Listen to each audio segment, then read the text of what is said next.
Hello everyone. Today I will show you how to manage when vitreous strands incarcerated in wound during phacosurgery. This was a normal phacosurgery.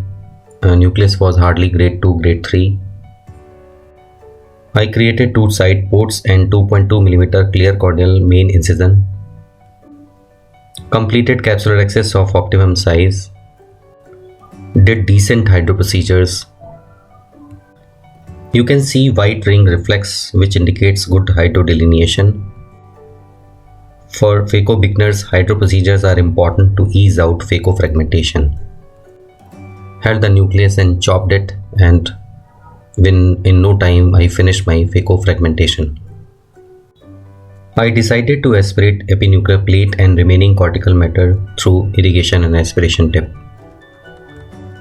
Always try to hold the tip of plate and cortex for safe cortical removal. Subincisional cortical cleanup with bimanual tip is slightly difficult. In my last video, you can see the IOL scaffold technique for easy and safe removal of subincisional cortical matter. Probably during subincisional cortical cleanup, I created a small rent at the periphery which I missed. I implanted the single piece hydrophobic implant and placed it in the bag.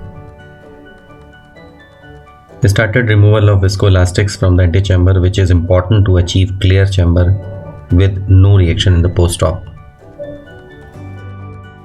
I was unaware about the small rent at the periphery, therefore I continued the aspiration of viscoelastics from the antechamber. As I withdrawn the IA tip, I realized peaking of pupil near main port, which indicates about the presence of vitreous in the wound. IOL was well centered and placed safely in the bag. Vitreous has not displaced the IOL because the amount of vitreous displacement was fortunately less. I checked the wound and found the presence of vitreous strands in the incision.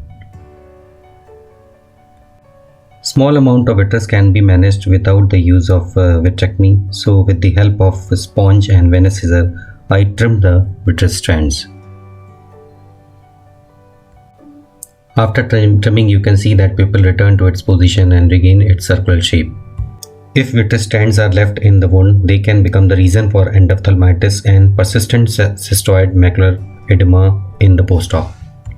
I hope this small tip might be helpful to handle such encounters in future. Thanks for watching.